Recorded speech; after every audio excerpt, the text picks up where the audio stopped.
Salam, selamat pagi teman-teman. Perkenalkan, nama lengkap saya Jeffrian Sulman, NIM 2103030093. Baik, pada kesempatan ini saya akan menjelaskan review dari buku kedua. Pertanyaan tentang gadget. Jika, seperti yang saya sarankan dalam pendahuluan, kita dapat dengan mudah memahami gadget sebagai hal yang berguna dengan satu tujuan, maka pertanyaan itu perlu dipindahkan ke tingkat yang lebih mendasar. Kita perlu mengeksplorasi cara-cara di mana hal-hal ini berfungsi di dunia kita. Bagaimana gadget memperluaskan, mengubah, atau membentuk kerangka dunia manusia. Setelah secara longgar mendefinisikan gadget sebagai benda, kita perlu mulai dengan bertanya lebih serius, benda apa itu?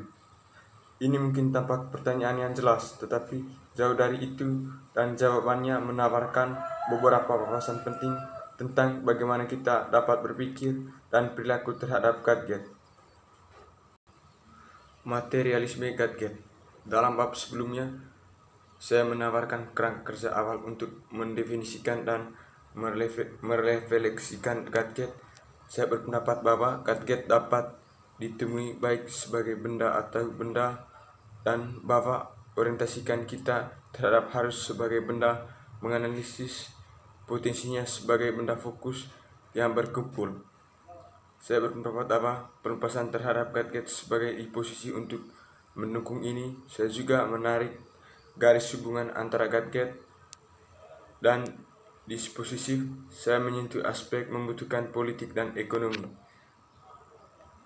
tetapi dengan cara yang agak terbatas. Oleh karena itu, dalam bab ini saya akan mengembangkan tema-tema tersebut dengan eksplorasi yang lebih konseptual dan fokus tentang peranan modal dan kekuasaan secara lebih luas dalam pembentukan gadget, dengan perkembangan khusus pada pemahaman materialisme tentang potensi gadget, tetapi juga keterbatasan mereka sebagai sumber eksploitasi dan ketersaingan.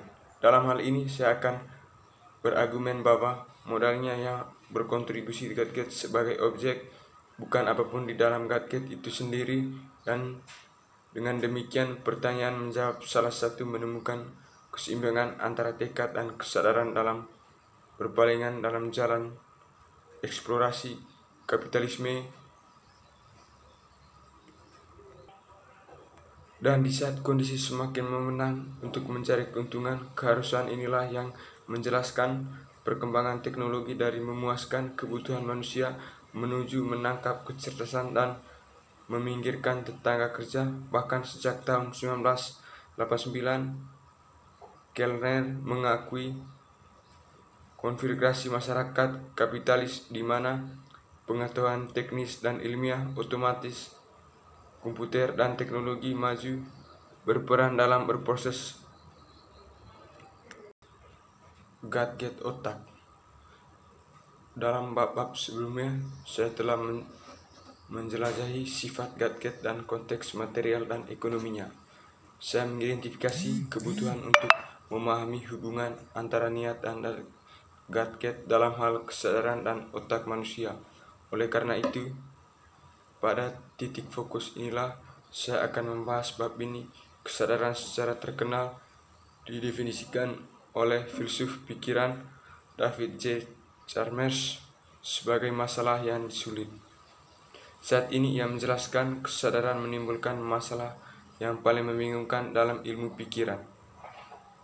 Bahkan sebelumnya mendefinisikan kesadaran, kita perlu bertanya kesadaran seperti apa yang perlu didefinisikan, sehingga kita dapat mengajukan pertanyaan yang benar atau bahkan bermakna. Arti istilah yang paling umum dipahami mengacu pada pengalaman sadar tangan pertama memiliki pengalaman, seperti yang dibingkai oleh Thomas Nagel 1974 ada sesuatu yang rasanya seperti memiliki sebuah pengalaman, dan seperti yang dikatakan oleh Charles, masalah kesadaran yang sangat sulit adalah masalah pengalaman ini sebagai keadaan mental, dan ini memunculkan banyak masalah yang berkaitan dengan antara lain hubungan pikiran dan materi. Kesadaran Gatgett. Dalam bab ini, saya akan mengartikulasikan gambaran otak dan kesadaran dengan konsep Gatgett untuk bergerak ke arah deskripsi yang lebih berkembang tentang kesadaran Gatgett. Ini akan menjadi pandangan kesadaran sebagai bentuk pemikiran bersama yang diperbesarkan dan diperluaskan oleh Gatgett, dan itu mencukup rasa kesadaran baik sebagai kesadaran diri dan kesadaran kolektif. Saya juga akan membahas pengertian istilah yang lebih meresahkan, yaitu kesadaran yang didominasi oleh Gatgett. Untuk mencapai titik itu, akan saya membantu untuk melihat apa yang dapat kita pelajari dari teori-teori sebelumnya tentang teknologi dan kesadaran yang ditambah. 3 pendekatan paling terkenal yang akan saya sentuhkan adalah singultrasi, kecerdasan kolektif, dan banyak semua ini memiliki wawasan yang berguna untuk ditawarkan, tetapi masing-masing juga sangat bermasalah. Tindakan Gatgett. Bab ini adalah tentang peranan potensi aksi kolektif yang diperbesarkan secara digital, khususnya melalui proses yang saya didefinisikan sebagai kesadaran Gatgett. Kesadaran Gatgett sangat berkaitan dengan pembentukan kesadaran kolektif akan kebersamaan, maksud dan tujuannya. Hal ini mirip dengan apa yang saya sebutkan sebagai kesadaran kelas Gatgett di bab sebelumnya, yang merupakan langkah dan luas proses kemauan, kehendakan dan pemikiran kolektif, dan melibatkan kebutuhan akan didefinisikan dari kolektif, kesadaran diri dari kelompok atau kelas dengan gagasan tentang kepentingan dan motif politik. Dengan demikian, ide tindakan Gatgett mengarah pada pertanyaan siapakah kita? Atau bahkan lebih kuat lagi, pertanyaan menyertainya untuk apa kita?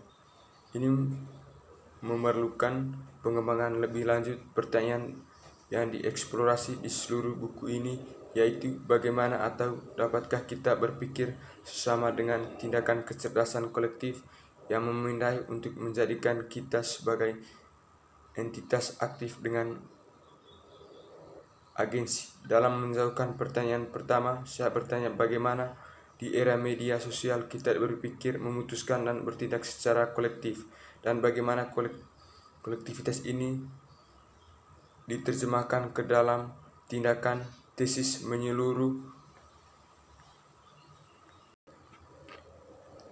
menyeluruh saya adalah bahwa kita dapat melihat spektrum kecenderungan dalam tindakan kolektif yang secara luas sebagai menjadi apa yang saya definisikan sebagai kesadaran resonan dan idiot.